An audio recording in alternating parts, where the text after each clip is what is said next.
it's all the same thing. Yeah.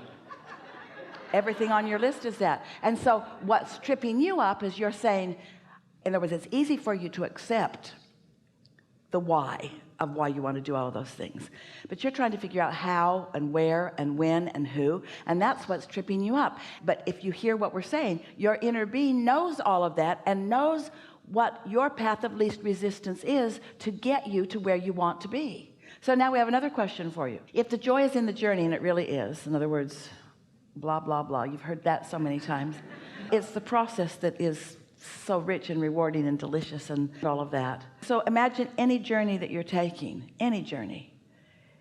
Is your goal, once you've decided to take a really pleasurable journey, is your goal to take the shortest route?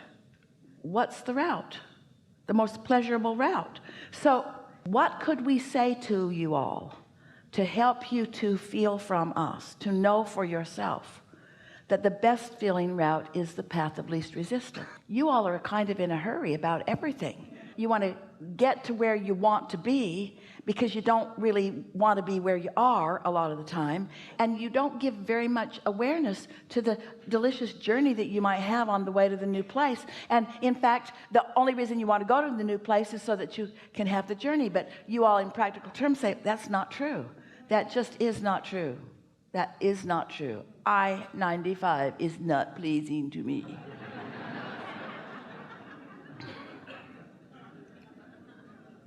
Next. We only got 3. What are the other 7? Three's probably about it right there, right at the moment. So it's really not nearly as long as I thought it was. Yeah. You're just making stuff up. Yeah. You're just making stuff up to prove a point that hurts you when you make it. Yeah. There's too much to choose from. No, there isn't. No, there isn't. I don't know which way to go. Yes, you do.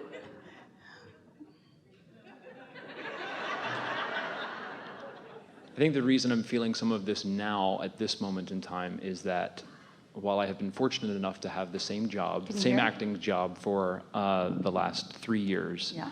I know coming up in the next 3 months that I am leaving that job.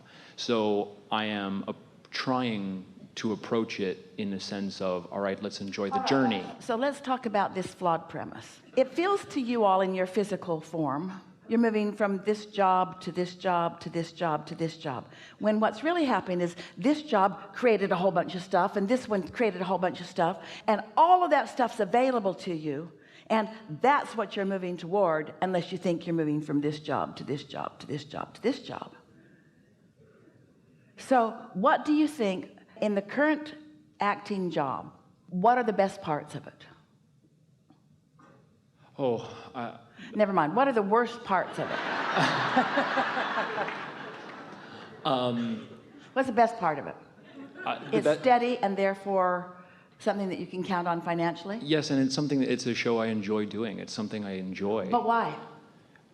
Because it has wonderful music and people love it and it uplifts people and it makes people happy. Why would you want to go anywhere else ever? Sounds like everything that's in your vortex. There are a few people there who make my backstage life quite unpleasurable. All right. When you know what you don't want, focus on those for a moment. What are you putting in your vortex over and over again because of your wonderful collaboration with those rascals? What have you put into your vortex as a result of your co-creating with them? More freedom, more people who I enjoy working with. People who behave themselves so when I look at them I don't have to do any work, I can just like them because they're likable? No. Yeah, that's what you meant. That's what I meant, but that's not right. So what do you think that you put into your vortex? Do you think you put likable people that are just easy to like in there? Or do you think you put a clear determination that you're going to focus and isolate a vibration that lets you see the best in them? Are you someone who needs people to be different so that you can feel good? Or are you the attractor of the best of? You see, we know you're going to attract a whole different set of people. That's the path of least resistance. It's so much easier when you're with someone who isn't nice or who isn't whatever you want them to be. And so you launch these rockets of desire. It's a much faster path and sometimes even the most satisfying path, just for new people that are already like that to come to you, rather than teach them how to be different. But nothing that we're talking about in these hours that we've been together is about anybody changing in order to satisfy what you want. We're talking about your point of attraction. And so you can't get there from there. If you don't like something about where you are and you want to go someplace else, there'll be people just like them over there. It's just the way the law of attraction works. So what do you feel like you've put into your vortex as a result of working with them? Give us a little more of the nitty-gritty of what it's like to be with them on a daily basis.